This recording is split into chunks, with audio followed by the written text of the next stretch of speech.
Salut Internet, c'est Oblefaris. Mon but, vous faire découvrir des animaux hors du commun que j'ai chez moi ou que je découvre dans la nature avec vous. A bientôt et bonne vidéo en compagnie de Doc7. Merci Luc, je reparle de toi à la fin de la vidéo. Les amis, on est le 21 janvier 2017 et il y a tout juste 2 ans, je sortais ma première vidéo, 7 lieux abandonnés sur Terre. Bon non, en fait, c'est pas vrai, la vidéo elle est sortie le 23 janvier, mais hey, la chaîne elle a bien été créée le 21 janvier. Bon bref, en l'honneur de ces 2 ans, je me suis dit qu'une partie 2 à ma toute première vidéo pourrait être une bonne idée. Alors aujourd'hui, on va parler de 7 lieux abandonnés sur Terre. Et oui, c'est le principe d'une partie 2, ces lieux n'ont rien à voir avec ceux de la partie 1. Bon allez, on y va.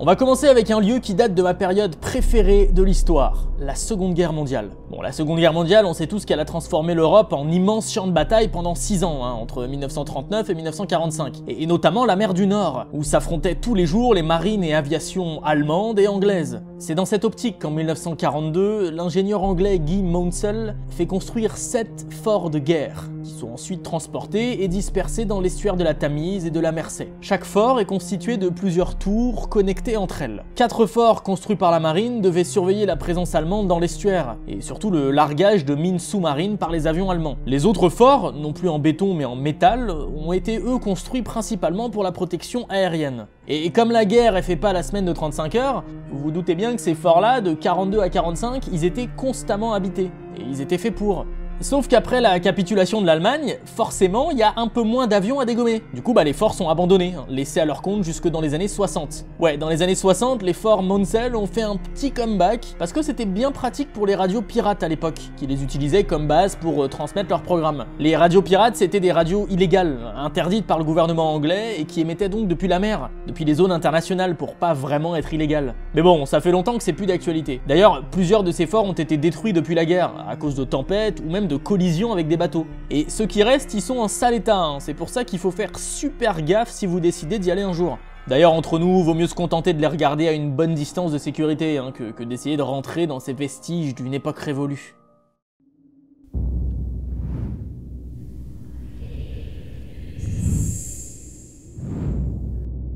Allez, on enchaîne pour se retrouver au beau milieu du désert du Sinaï. Pour un lieu que, personnellement, j'aurais beaucoup aimé voir. Et si t'es en train de te dire qu'il y a rien là dans le désert du Sinaï, eh ben mon gars, je te réponds qu'il faut zoomer. Bon, ok, toujours rien, allez, on zoome à fond. Ah, mais c'est quoi ce petit truc là, cette sorte de rectangle? Une idée, quelqu'un? Bon, je vous le dis, ce que vous voyez là, c'est les restes d'un cinéma à ciel ouvert. Le cinéma de la fin du monde, c'est le petit nom qu'on lui a donné sur internet. C'est juste le cinéma le plus what the fuck que je connaisse. Et pourtant j'en ai fait un épisode entier là-dessus. Et oui, vous rêvez pas, ces photos sont bien réelles. Il s'agit bien d'un cinéma au beau milieu d'un désert. Bon ok, pas très loin de la station balnéaire de Sharm el-Sheikh, mais quand même, un cinéma paumé dans le désert, bordel. Et abandonné en plus. Bon, passé le petit moment de surprise quand j'ai vu ces photos, j'ai enquêté, histoire de comprendre un minimum comment un putain de cinéma a pu se retrouver là. En fait, ce lieu, il est resté assez longtemps inconnu, jusqu'à ce que Kopo Kikas, un photographe estonien, ne tombe dessus au début des années 2010. Il raconte que ce cinéma serait en fait l'œuvre d'un homme d'affaires français un peu zarbi, Dean Idel. D'après le photographe, ce français aurait eu l'idée de concevoir ce lieu pendant une randonnée nocturne dans le désert du Sinaï. Apparemment, il avait bien fumé la moquette, le mec, parce qu'il a pensé que c'était une super idée. Ni une ni deux, il achète un projecteur, un écran géant et une centaine de sièges en bois prélevés d'un vieux cinéma du Caire. Et puis, il fait amener le tout jusqu'au Sinaï. Sauf que le jour de l'inauguration du ciné, tout est foireux. Et il paraît même que le générateur électrique a été saboté. Du coup, pas de film. Et après cet échec, le lieu est laissé complètement à l'abandon. Et on n'entend plus parler de cet entrepreneur français aux idées farfelues. Malheureusement, depuis que son histoire a refait surface grâce à ce photographe estonien, il y a des connards qui sont allés saccager le cinéma, laissant tout en ruine. Et maintenant, le truc, ça ressemble à ça. Du coup, je suis un peu dégoûté, moi, j'aurais vraiment aimé aller le visiter, ce cinéma de la fin du monde. Mais bon, tant pis,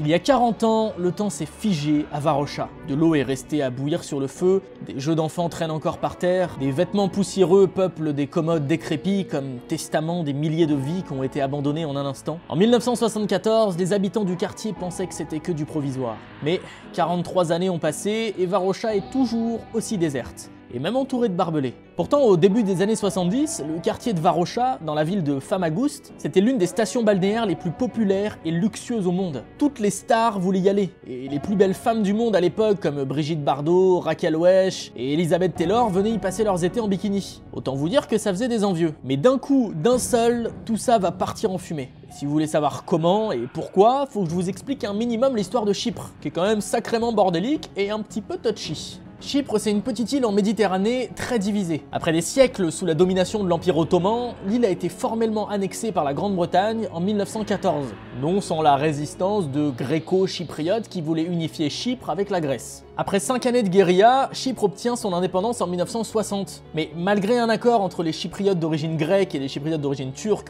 pour le partage du pouvoir, il y a pas mal de tensions entre les deux communautés. Et puis cette tension, elle va péter le 15 juillet 1974, quand des officiers grecs tentent un coup d'état contre le président chypriote, l'archevêque Makarios. La Turquie réplique et intervient militairement le 20 juillet. Du 13 au 16 août, une deuxième opération est lancée par l'armée turque sur les deux villes de Lefk et Famagoust, pour prendre le contrôle des frontières entre les deux communautés qui peuplaient des zones géographiques bien séparées. Et les habitants de Varosha, d'origine grecque, comme ils tiennent à la vie, réflexe normal, ils s'enfuient dans la précipitation quand ils voient arriver l'armée turque. Pour elle, il n'y avait plus qu'à prendre le contrôle de la ville fantôme, foutre des barbelés tout autour et interdire quiconque d'y pénétrer. Et voilà comment Varosha est passé de station balnéaire pour les plus grandes stars de la planète à ville fantôme qui sert de frontière entre deux communautés. C'est pas très fun.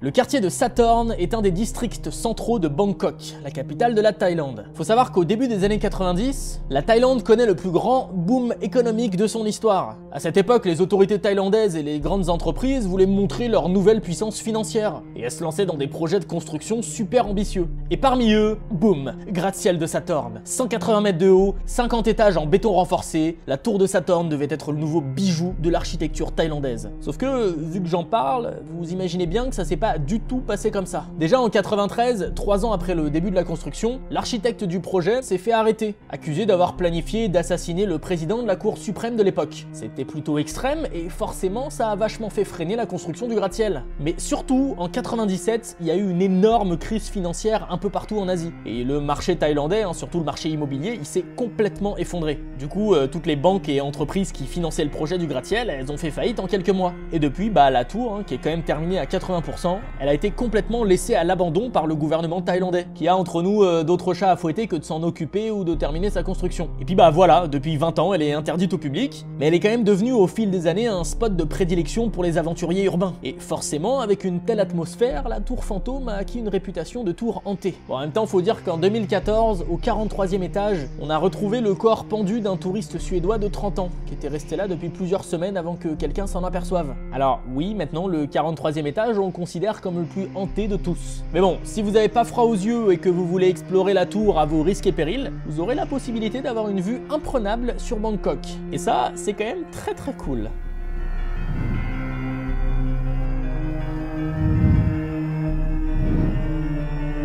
Allez, après la Thaïlande, direction la Corée du Nord. Ouais, c'est toujours en Asie, mais c'est pas le même style, on est d'accord. Là-bas, tout près de la zone commune de sécurité qui fait la frontière entre les deux Corées, se trouve un village très spécial et complètement désert, même si son but c'est de faire croire qu'il ne l'est pas. Bon, je m'explique. Vous savez qu'en Corée du Nord, il y a une dictature au pouvoir qui a complètement renfermé le pays sur lui-même et qui considère la Corée du Sud comme un pays ennemi. Du coup, pour la Corée du Nord, c'est super important, stratégiquement parlant, de montrer un visage puissant et riche à leurs voisins du Sud. C'est pour ça que dans les années 50, Kim Il-sung a fait construire Kinjongdong, qui veut dire village de la paix. La bonne blague. Il a été construit à 2 km seulement d'un village du sud, de l'autre côté de la frontière. Du coup, Kinjongdong, c'est la seule ville nord-coréenne à être visible depuis la Corée du Sud. Et ça veut dire que c'est la façade officielle de la Corée du Nord en fait. Comme par exemple avec ce drapeau énorme de 270 kg, qui flotte sur le Panmunjom, ce mât de 160 mètres de haut et qui a longtemps été le plus haut du monde. Pour l'anecdote, aujourd'hui c'est le mât du Jeddah qui détient ce record avec 10 mètres de plus. Alors officiellement, selon les autorités nord-coréennes, le village est habité par plus de 200 familles, et essentiellement des fermiers, qui ont une crèche, une école et un hôpital à leur disposition. Les constructions semblent modernes et tout le village a l'air d'être équipé en électricité. Sauf que très vite, en y regardant regardant de plus près, les Sud-Coréens ont bien compris qu'il y avait un truc chelou dans cette affaire. Déjà, les lumières s'allument toujours à la même heure et de manière très collective, avec des blocs de maisons qui s'allument tous en même temps. Alors, à moins que Kim Jong-dong est habité par des gens méga maniaques, hyper synchro entre eux et qui tiennent absolument à appuyer sur l'interrupteur tous en même temps, on voit bien que le truc ça tient pas la route. Et quand on y regarde d'encore plus près, genre au télescope vraiment, bah on se rend compte que tous ces beaux bâtiments là, c'est en fait des coquilles vides. Il n'y a pas de pièces à l'intérieur, ni même d'habitants d'ailleurs. Non mais pour te dire, il n'y a même pas de vitres aux fenêtres. Ils ont vraiment fait ça à l'arrache en fait. Parfois on voit quelques habitants bien réels se balader dans le village, mais et on se le dit, ils sont juste là pour faire de la maintenance. D'ailleurs, des villages propagande comme ça, il y en a eu pas mal dans l'histoire. Ça a même un nom, ça s'appelle les villages Potemkin, du nom des villages de façade qui avaient été construits en 1787 en Crimée, pour impressionner l'impératrice Catherine II de Russie pendant sa visite dans la région, et puis lui faire croire qu'elle était plus riche qu'en réalité quoi.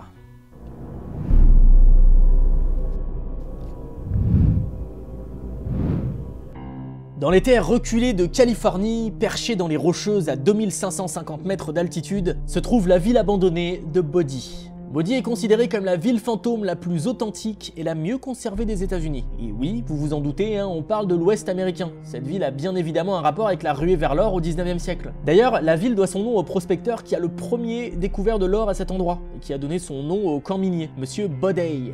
Parce que le pauvre Bodey, il est mort exactement la même année que sa découverte, en 1859. Déjà, rien qu'à l'origine, on comprend que la ville a un bon potentiel de ville fantôme. Bref, du coup, c'est plus dans les années 1880 que la ville va se développer, avec la découverte de nouveaux filons. Et Bodie, à la fin des années 1880, c'est même la deuxième ville de Californie, avec un peu plus de 10 000 habitants. Mais pas de bol, pendant quelques décennies, Bodie va s'en prendre plein la tronche. Et surtout des incendies, dont 2 très sévères qui ont ravagé le centre-ville et causé son abandon progressif. Et bah voilà, maintenant ça fait 70 ans que la ville est officiellement déserte. Aujourd'hui, même s'il n'y a qu'une petite partie de la ville qui a survécu, et ben elle est super bien conservée, ce qu'en fait un musée à ciel ouvert hyper intéressant pour tous ceux qui, comme moi, sont fascinés par l'époque de la ruée vers l'or. Et je suis sûr qu'on est nombreux. D'après ce que j'ai trouvé, c'est libre d'accès, mais il y a quand même des gardiens qui y traînent pour éviter toute dégradation et pour maintenir une certaine présence humaine sur place. Je trouve que c'est un minimum avec autant de touristes.